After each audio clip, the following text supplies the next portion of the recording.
Mga magandang buhay. Si Commander ho din may bagong recipe naman ginagawa.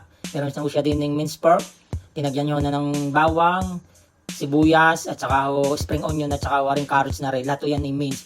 Yan, pinagalo-halo lang ho niya. Ano kaya rin gagawin ni Commander na rin? Yan, nilagyan ho ng paminta. Dami lang ho. Tansya-tansya na lang ho ang sukat ni Commander din eh. Yan, asin. Binagyan rin ho niya. Tapos yan, meron din ng sesame oil. Ano pa kayang lahok na rin? Meron din ng oyster sauce. Nilinagay si Commander. Tansya-tansya lang hong paglalagay. Yan, nilagyan din ng fish sauce. Na patis. Tapos ho yan ito, nahaluin din. Meron din palang isang itlog na ilinagay. May isa kasama lang itlog. Yan. Nahaluin lang ho. Hanggang sa ho yan ay will combine. Na yan, parang ganito yung itsura yan. Pag ganyan na ho, yan ay pwede nang umpisang balutin. Yung Japanese siomai na yan. Yan yung Japanese siomai, sabi ni Commander yung gagawin niya na parang kung gagawin din parang gumagawa kayo ng ng sushi, yung balutan sa sushi. Ganun din yung pagbabalot, ang style, parang paggagawa ng sushi. Yan, ganyan lang ho. Linalapad-lapad niya yung karne ng pinupuno niya yung balutang yan ng sushi yan, ng Japanese siomai na yan. Tapos pag nalagyan niya ng karne yan ng puno, lalagyan pa ho yan ni Commander ng ng palaman sa gitna. Yung gagamitin yata dyan yung palaman ni yung crab meat. Yung yan, crab meat nga ho, linagay ni Commander. Tapos ganyan lang ang pagbabalot. Mabilis lang naman ho, kayo manuout ng matuto rin. Ayan. Ganyan lang ho, yan, may sumubra pa, pinasok ni Commander. Tapos pag natapos balutin ni Commander ng lahat, yan iwari ko i-steam naman. Ang pagluto niyan, steam. Yan, continuous lang sa pagluluto, sa pagbabalot ng ganyan.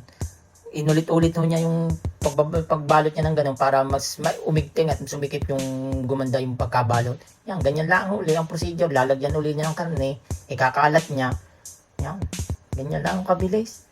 Siguro ang nagawa din ni Commander Ikwan, 5 piraso na ganun kalalaki. Sabi ho ng kanyang amoy, mapakasarap at talagang kwan daw, nag-request pa, nagpa-ulay.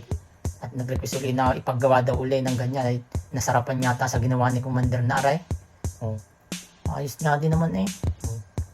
Yung parang kabilis gawin na yung may mga sumubra sa tabi. Siguro kailangan tanggalin yung konting sobrang yun. Inalis nga ni Commander. May konting sobra.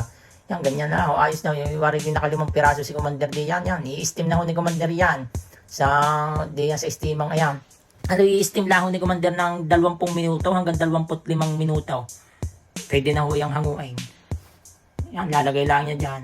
At isasalansan ng ayos. Yan o, nakaraan ang kuhan, 25 minuto. Yan o, ayos na ho, luto na at hinango na ni Commander. Itatry ng gayatin kung luto nga ho ang luaw. Gayatin mo nga Commander yan. Ano gang hitsura kinalabsan ng iyong yan. Ayos nga din na ho, umuusok-usok pa eh.